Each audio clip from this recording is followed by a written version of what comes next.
8 syurga. Setiap satu syurga tu dia berbeza-beza dia punya martabat dia. Jadi bagaimanakah gambaran di dalam syurga? Kita duk sebut syurga, apa sebenarnya yang ada dalam syurga? Mula-mula kita nak tengok gambaran syurga ini melalui Al-Quran. Kita tak mau melalui hadis lagi, melalui Al-Quran dulu. Selepas itu baru kita berpindah kepada hadis. Jadi ada beberapa ayat Quran yang saya petik terjemahannya. Kita tak bacalah satu-satu ayat tu dalam bahasa Arab, nanti makan masa lama. Antaranya surah Al-Bayyinah ayat 8. Mafhumnya, balasan mereka di sisi Tuhannya ialah syurga adni yang mengalir di bawahnya beberapa sungai. Kekallah mereka di dalamnya selama-lamanya. Siapa yang masuk syurga ni, dalam syurga ni dikatakan di bawahnya mengalir beberapa sungai.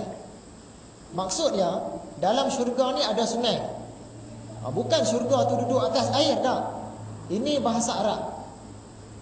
Orang Arab kalau dia kata dekat kebun aku tu di bawah dia ada 2 batang anak sungai. Maksud dia dekat kebun dia ada 2 sungai. Bukan kebun dia duduk di atas sungai tak. Dia perkataan saja di bawah. Kan sungai ni di dalam tanah, bawah air, di bawah daripada darat. Itu yang dikatakan di bawah. Jadi dalam syurga ni ada sungai. Bukan syurga itu duduk di atas sungai tak. Dalam syurga ni ada sungai. Kekallah mereka di dalamnya selama-lamanya. Siapa yang masuk syurga dia kekal. Tak ada mati dah lepas tu, dan tak ada keluar dah lepas tu. Masuk-masuk saja kekal sampailah bila-bila pun. Ini janji Quran. Setengah orang kata lepas daripada masuk syurga ni dia kena pergi tempat lain pula, hidup cara lain pula. Tuhan wujudkan bumi lain, dia hidup berkali-kali. Sebagaimana pandangan agama Hindu, agama Buddha, agama Confucius. Semua tu rasa kata syurga ni benda sementara. Lepas daripada syurga akan hidup balik.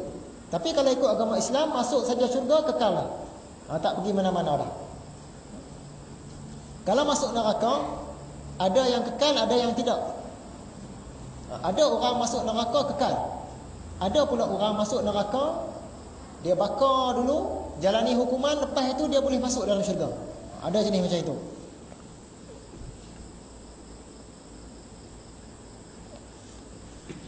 Surah Al-Ghasyiyah ayat 10 hingga 16. Mereka tidak mendengar di situ sebarang perkataan yang sia-sia. Dalam syurga ini dia tak ada cakap-cakap kosong, sembang-sembang kosong, lawak-lawak bodoh, tak ada. Semua cakap yang baik-baik. Semua penghuni syurga ni saling duk berbalas ucapan selamat, selamat, salam. Di samping itu orang duduk dalam syurga ni dia berzikir banyak. Alhamdulillah, subhanallah, yang tu saja. Sebab apa? Terlampau seronok sangat. Jadi dia tak ada nak mengumpat orang pun tak ada, nak cerita buruk-buruk pun tak ada, nak cerita tipu pun tak ada. Semua cerita yang sedap-sedap saja. Di dalam syurga itu ada mata air yang mengalir. Di situ juga ada pelamin-pelamin berhias yang tinggi tempatnya. Dalam syurga ni dia ada tahta-tahta tempat duduk. Ada pelamin-pelamin macam orang bersanding. Siapa masuk syurga dia bersandinglah di sana. Bersanding, persandingan abadi selama-lamanya. Bukan bersanding di dunia. Kalau bersanding di dunia ni susah sikit, ya? Ada orang tanya baru ni. Dia kata dia faham bersanding dia mengikut adat Hindu lah, mendedahkan aurat, bertabaruj. Dia nak bersanding dalam bilik dengan dilihat oleh saudara-saudara yang dekat. Dia tanya boleh tak? Jadi jawapan dia boleh tak? Ya. Dia bersanding dalam bilik, dia nak make up macam mana pun, nak berhias macam mana pun pakaian dia. Yang datang tengok dalam bilik tu bapak dia, mak dia, adik dia lelaki dia, orang-orang yang mahram, orang-orang yang tak boleh kahwin dengan dia. Boleh. Tapi masalah dia, bolehkah kita sekat orang lain tu daripada masuk? Itu satu masalah. Yang sepupu nak masuk, takkan kita nak sekat? Sedangkan sepupu dia tak boleh tengok pengantin perempuan bertabarus, berhias. Tak boleh tengok pengantin perempuan bersanding. Begitu juga dengan adik ipar, abang ipar. Tak boleh juga. Macam mana kita nak sekat supaya jangan masuk? Sepupu tak dibenarkan masuk. Abang ipar, adik ipar lelaki tak dibenarkan masuk. Takkan nak kata macam tu? Jadi susah. Jadi susah. Walaupun nak bersanding dalam bilik pun susah. Tapi boleh. Siapa yang dia boleh sekat orang-orang yang tak sepatutnya masuk daripada masuk, bolehlah bersanding, tak ada masalah. Yang tak boleh masuk ni, kalau bersentuh batal air sembahyang. Yang tu dia tak boleh masuk tengok persandingan. Dan tak boleh duduk berdua-duaan. Isteri kita nak duduk dengan adik lelaki kita dalam rumah, kita keluar, dia tak boleh. Mengikut Islam, berdua-duaan tak boleh. Kalau musafir bersama pun tak boleh. Naik kereta sama-sama pergi jauh-jauh kan tak boleh juga. Yang jenis tu tak boleh masuk tengok persandingan. Okey, katakanlah dia buat dalam bilik, yang masuk tu semua orang yang boleh tengok saja. Yang sepupu, yang orang lain, ada ipar, apa ipar semua tak masuk. Yang masuk tu yang boleh tengok saja. Masalah pula dari segi gambar. Orang ambil gambar, gambar tu dilihat oleh orang yang tak sepatutnya masuk, tak boleh juga. Jadi banyak masalah nak bersanding.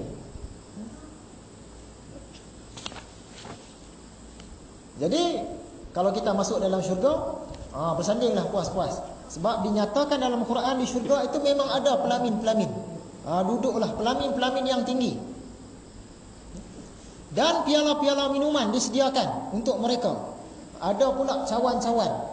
Macam orang menang piala kan, cawan-cawan yang jenis mahal tu dalam syurga. Dan bantal-bantal yang teratur.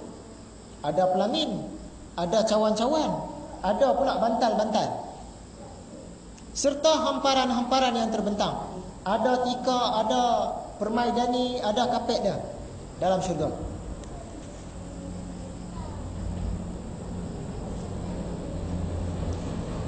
Bagi agama Hindu, syurga ni dia barang tak kekal. Selepas kita mati, sebahagian orang Hindu percaya dah pergi syurga, sebahagian lagi kata syurga ni tak ada. Sebab apa? Orang Hindu kalau dia mati, lepas tu dia hidup balik. Dia hidup, dia masuk dalam badan orang lain. Dia hidup banyak kali. Lepas dia mati, roh dia masuk dalam badan lain, hidup pula. Mati pula, roh dia masuk badan orang lain, lahir pula. Contoh dia, dulu dia lahir sebagai satu orang perempuan. Lepas tu dah tua, dia mati, roh dia masuk dalam badan lain, lahir pula sebagai satu orang lelaki. Dah tua mati, dia buat jahat, lahir pula sebagai haiwan. Dia tu hidup berulang kali. Orang Hindu dia percaya macam tu. Kalau masa hidup sekarang ni, dia buat amal ibadah, dia jadi orang baik, esok dia lahir sekali lagi, dia akan jadi orang kaya. Tapi kalau sekarang ni dia banyak buat jenayah, banyak buat jahat, dia lahir sekali lagi, kalau dia jadi manusia pun hidup susah. Orang buat tahanan dekat dia, difitnah orang, duit tak cukup, selalu bergaduh. Kalau dia buat jahat lagi, dia lahir sekali lagi, dia akan jadi haiwan. Ada jadi kuda, ada jadi keldai. Ada juga yang lahir sekali lagi jadi tumbuh-tumbuhan. Macam itulah orang Hindu, kepercayaan Hindu.